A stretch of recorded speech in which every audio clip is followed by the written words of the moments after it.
Assalamualaikum warahmatullahi wabarakatuh. Saya Ibu Sri Purwanti. Bersama saya ini Bapak Hari Pramujoko selaku Kepala SMP Negeri 1 Jaten, di mana saya mengabdikan diri sebagai guru di sini. Pada pertemuan ini saya akan mewawancarai Pak Hari mengenai pengambilan keputusan dalam kaitannya dengan nilai-nilai kebajikan. Selamat pagi Pak Hari. Selamat pagi Bu. Mohon waktunya sejenak, maaf ini mengganggu kelonggaran Bapak. Apakah Bapak bersedia ya untuk saya wawancarai mengenai pengambilan keputusan berbasis nilai-nilai kebajikan? Boleh tuh, monggo silakan. Oh ya, ya Pak, mohon maaf Pak. Selama ini di sekolah ini kan terkadang ada berbagai macam masalah ya. Bagaimana Bapak dapat mengidentifikasi kasus-kasus yang merupakan dilema etika ataupun rujukan moral? Untuk mengidentifikasi kasus-kasus itu termasuk dilema etika atau rujukan moral, kita bisa lihat dulu nilai-nilai kebenarannya.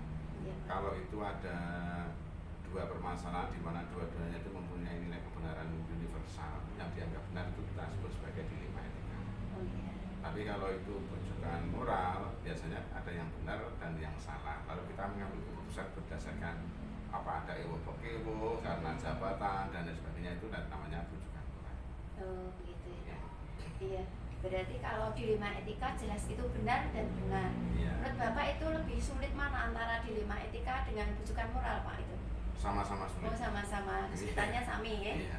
Nah selama ini bagaimana Bapak menjalankan pengambilan keputusan di sekolah Bapak ini, terutama untuk kasus di mana ada dua kepentingan yang sama-sama benar atau sama-sama mengandung nilai kebajikan, Pak? Yang pertama kan karena ini di sekolah nih, Iya. untuk tentu saja keputusan itu harus yang pertama berpihak pada murid. Oh gitu. Jangan sampai murid dikorbankan. Oh iya. Yang kedua harus bertanggung jawab. Nah, yang ketiga harus mempunyai nilai-nilai kebajikan universal. Jadi kalau nilai-nilai kebajikan universal itu masuk berdasarkan kita kepentingan murid yang kita utamakan, kemudian secara bertanggung jawab, itu sudah merupakan satu pengambilan keputusan yang baik menurut saya. Oh iya, jadi tetap mengedepankan nomor satu kepentingan murid Ya, ya, Pak? berpihak pada murid. Berpihak pada murid. Kemudian langkah-langkah atau prosedur seperti apa yang Bapak biasa lakukan selama ini dalam mengambil keputusan tersebut? Langkah-langkahnya kan sebenarnya kalau secara teoritis itu bisa kita lakukan berdasarkan misalkan 9 langkah pengambilan keputusan. Jadi kita identifikasi dulu permasalahannya, kemudian siapa yang antara siapa dengan siapa, kan begitu.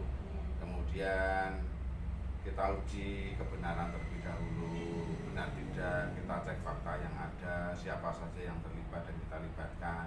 Nah ini nanti insya Allah pengambilan keputusan itu dengan langkah-langkah seperti itu akan bisa mempunyai nilai yang lebih. Di samping kita tetap terapkan prinsip-prinsip pengambilan keputusan yang ada 3, seperti yang mungkin sudah ketahui. Berpikir dengan berbasis pada peraturan, kemudian berbasis pada hasil akhir, atau berbasis pada empati. Jadi itu kan ada 3 itu, mana yang mau kita ambil. Oh iya, jadi tetap melalui 9 langkah tersebut. Iya. Kemudian Pak, hal apa saja yang selama ini Bapak anggap efektif dalam pengambilan keputusan? Misalnya pada kasus-kasus dilema etika ini. Yang bisa dikatakan efektif itu kalau kita tahu benar-benar permasalahannya dengan menguji fakta yang ada, dengan mencari fakta yang ada dan melibatkan semua unsur yang terlibat dalam pengambilan keputusan. Sehingga begitu kita putuskan, maka sudah bisa diterima oleh semua pihak dan menjadi keputusan yang terbaik. Jadi kita sama sekali tidak boleh mengambil keputusan secara pribadi menurut kebenaran kita sendiri, tapi harus melibatkan berbagai pihak. Itu namanya baru bisa dikatakan efektif. Kemudian hal apa saja yang merupakan tantangan dalam mengambil keputusan pada kasus dilema etika, Pak? Yang tantangannya itu biasanya kan kebenaran itu untuk dirinya sendiri rata-rata, kan gitu. Benar menurut si A belum tentu benar menurut si B, benar menurut si B belum tentu benar menurut si A. Nah, kita mendudukkan bahwa ini adalah permasalahan umum untuk kepentingan siswa, misalnya begitu, untuk kepentingan bersama. Maka kebenaran yang dianggap paling benar oleh diri pribadi harus bisa menerima kebenaran orang lain juga. Tantangannya kan gitu, memberikan penjelasan bahwa keputusan ini adalah untuk kebaikan. Tidak bisa kita hanya menghukumi kebenaran menurut kita sendiri. Ya, jadi sama-sama pihak saling menurunkan ego ya. Iya, gitu. Bagus sekali Pak. Kemudian apakah Bapak memiliki jadwal Pak dalam mengambil keputusan tersebut? Kalau pengambilan keputusan itu kan sifatnya kasuistis ya. Kasuistis artinya sehari saya bisa ngambil satu keputusan, bisa ngambil 5 keputusan, kadang tidak sama sekali. Nah, keputusan meskipun itu dilema etika, kalau itu sifatnya ringan, bisa langsung kita selesaikan saat itu juga. Tapi kalau keputusan itu harus diambil dengan melibatkan banyak pihak, misalnya harus dengan siswa, orang tua siswa, wali kelas, komite, bahkan bisa mana perlu dengan kepolisian, maka kita harus menjadwalkan terlebih dahulu. Jadi jadwal atau tidak itu tergantung kasusnya. Di samping itu, dengan melibatkan banyak pihak, tentu saja kita akan cek fakta terlebih dahulu. Nah, cek fakta yang ada, kemudian mendalami permasalahan yang ada, kita undang semua pihak, baru kita ajak untuk sharing, diskusi untuk mengambil satu keputusan. Itu baru kita jadwalkan. Iya, jadi sesuai kasus yang ditangani ya, gitu ya. Baik Bapak, apakah ada seseorang atau faktor yang selama ini mempermudah atau membantu Bapak dalam mengambil keputusan untuk kasus dilema etika? Ya, biasanya untuk mempermudah penyelesaian permasalahan itu saya melibatkan semua stakeholder yang terlibat, bisa dilibatkan di situ. Misalnya pengambilan keputusan dalam hal pembelajaran. Itu kan saya biasanya juga berkomunikasi dengan wakil kepala sekolah bidang akademik. Ya, kalau itu hubungannya dengan kegiatan permasalahan siswa, dengan aktivitas ekstrakurikuler dan lain sebagainya, itu dengan kesiswaan. Kalau hubungannya dengan sarana, biasanya dengan wakil sarana prasarana, dengan ketua keluarga, dengan komite, semua stakeholder yang bisa dilibatkan akan memudahkan saya dengan pengambilan keputusan. Baik sekali. Berarti beliau itu orang-orang yang mendukung dalam mengambil keputusan itu ya. Dari semua hal tersebut Pak, pembelajaran apa yang dapat Bapak petik dari pengalaman Bapak dalam mengambil keputusan dilema etika? Ada nilai yang harus kita ambil ya. Jadi artinya bahwa karena tidak ada kebenaran itu mutlak, maka pengambilan keputusan khususnya yang berhubungan dengan dilema etika, maka sebaiknya kita melibatkan semua pihak yang ada untuk mengambil satu keputusan dengan berdasarkan pada prinsip-prinsip pengambilan keputusan. Apakah kita mau hasil akhirnya yang kita dominankan atau peraturannya yang kita dominankan, atau mungkin rasa peduli yang kita atau empati yang kita dominankan. Nah, itu kita rembuk bersama, insya Allah itu baru menjadi nilai tersebut bagi saya. Ya, terima kasih Pak. Ini tadi hasil wawancara ini merupakan pembelajaran bagi saya dalam mengambil keputusan yang berbasis pada nilai-nilai kebajikan. Ini terima kasih atas waktunya Pak. Saya mohon izin karena ada pembelajaran di kelas pada saat ini. Ya, sama-sama, semoga lancar semua. Ya, terima kasih sekali. Assalamualaikum warahmatullahi wabarakatuh. Waalaikumsalam warahmatullahi wabarakatuh.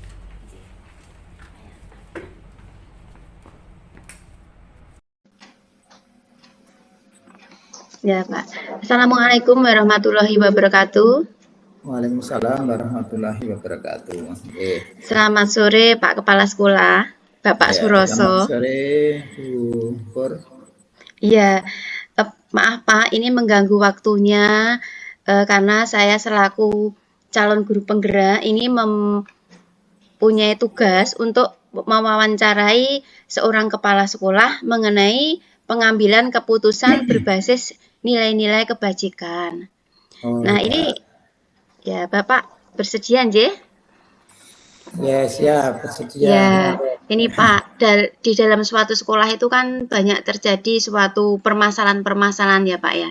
Nah, selama ini bagaimana Bapak dapat mengidentifikasi kasus-kasus yang merupakan dilema etika atau bujukan moral Pak? Oh, iya. Ya, terima kasih.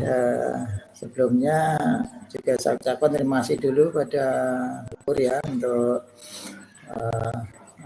dalam program ini. Kemudian apa yang Bu Pur mintai dari saya, insya Allah saya jawab dari pertanyaan-pertanyaan yang ada terkait dengan tugas-tugas di program guru penggerak. Oke Bu Pur, terkait dengan mengidentifikasi ya kasus-kasus yang muncul di dalam sekolah mungkin atau yang ya terkhusus di sekolah untuk mengidentifikasi kasus-kasus yang termasuk dilema etika ataupun bujukan moral, itu saya lihat dari kasusnya dulu. Jadi kalau kasusnya itu terkait dengan, kalau saya nilai itu hubungannya dengan benar dan salah atau istilah benar lawan salah seperti itu, berarti itu saya kategorikan sebagai kasus bujukan moral gitu. Tapi seandainya kasus itu yang muncul itu pertentangan antara benar dengan benar, dalam artian dalam kasus itu ada unsur kebajikannya semuanya, nah itu saya kategorikan sebagai kasus dilema etika begitu, sehingga nanti dalam penyelesaiannya kan berbeda begitu. Terima kasih. Ya, jadi dilema etika itu benar dengan benar ya Pak ya. Jadi untuk wawancara sore ini kita lebih memfokuskan diri pada dilema etika, yaitu kebenaran melawan kebenaran. Nah, selama ini bagaimana Bapak menjalankan pengambilan keputusan di sekolah, terutama untuk kasus di mana ada dua kepentingan yang sama-sama benar, Pak, atau sama-sama mengandung nilai kebajikan? Oke.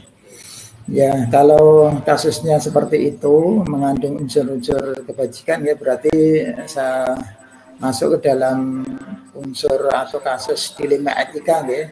Nah, untuk mengidentifikasi atau menangani kasus-kasus yang mengandung unsur dilema etika itu biasa saya mengkategorikan dulu atau saya saring-saring dulu apakah kasus itu merupakan yang muncul itu merupakan kasus individu melawan masyarakat atau kebenaran melawan kesetiaan seperti itu, atau juga kasus itu kadang juga keadilan melawan belas kasihan, jadi seperti itu. Kemudian ada juga merupakan kasus jangka pendek atau melawan kasus yang jangka panjang. Nah, dari kasus-kasus itu saya identifikasi seperti itu, baru kalau sudah tahu permasalahannya nanti bisa diselesaikan lebih lanjut. Jadi menggunakan paradigma itu seperti itu. Terima kasih. Ya, jadi berpandangan dulu pada paradigma tersebut ya Pak ya. Ya, kemudian bagaimana langkah-langkah atau prosedur yang biasa Bapak lakukan selama ini Pak dalam mengambil keputusan tersebut? Ya, untuk mengambil keputusan, jadi dalam menghadapi setiap kasus tidak langsung saya judge untuk diselesaikan masalahnya seperti itu, tapi saya lihat dulu latar belakang kasusnya. Jadi kemudian saya berpikir untuk menyelesaikan kasus itu paling tidak nanti hasilnya itu apakah yang saya pentingkan itu tentang hasil akhir atau berbasis tentang peraturan, atau juga bisa berbasis rasa kepedulian seperti itu. Sehingga dengan mengidentifikasi latar belakang kasusnya itu nanti saya bisa mengambil kesimpulan, oh ternyata kasus ini harus diselesaikan dengan berdasarkan peraturan yang ada. Sehingga kalau peraturannya misalkan anak sudah tidak masuk 3 bulan berturut-turut atau 1 bulan, itu kalau berdasarkan peraturan kan jelas itu melanggar peraturan. Maka kalau sudah jelas seperti itu, maka pengambilan keputusan saya itu biasanya berbasis pada peraturan. Tapi ada juga kasus-kasus yang kadang membutuhkan saya itu untuk berbasis latar peduli, karena memang mungkin latar belakangnya orang miskin atau mungkin perbedaan seharusnya, sehingga kasus-kasus itu di dalam memutuskan ya seperti itu saya mengambil basis untuk hasil akhirnya yang saya berikan atau perantingannya yang saya panggilkan atau rasa kepedulian yang saya berikan gitu. Iya, baik. Jadi seperti itu langkah-langkahnya. Kemudian Pak, hal-hal apa saja yang selama ini Bapak anggap efektif dalam pengambilan keputusan pada kasus dilema etika? Ya, yang lebih efektif ya di dalam pengambilan keputusan kasus-kasus dilema etika ya mungkin seperti yang saya ungkapkan tadi, saya lihat dulu untuk latar belakangnya, kemudian setelah itu saya putuskan bahwa ini merupakan satu kasus yang harus diputuskan berbasis peraturan seperti itu misalnya, sehingga itu dari 3 basis itulah, paling tidak ada 3 basis itu bisa, saya pikir bisa lebih efektif di dalam pengambilan keputusannya. Juga setelah nanti keputusan itu saya ambil, itu nanti biasanya saya uji dengan 8 langkah-langkah pengujian itu ya, 9 langkah pengujian itu, sehingga ternyata keputusan yang saya ambil itu sudah tepat atau belum tepat, seperti itu. Itu ya. Jadi berarti perlu diuji juga ya, apakah tepat atau belum. Iya, bagus sekali. Kemudian yang merupakan tantangan dalam pengambilan keputusan pada kasus dilema etika itu apa saja, Pak? Ya, biasa yang terjadi di dalam kasus-kasus dilema etika, tantangannya itu biasanya pada kedua belah pihak, walaupun kadang kan keputusan itu sudah final, sudah saya putuskan, misalkan hasilnya seperti ini A, seperti itu. Kemudian yang menjadi tantangannya kadang ada pihak-pihak tertentu yang tidak merasa puas, seperti itu. Memang dalam penyelesaian kasus kan kita juga melihat banyak yang orang-orang yang memang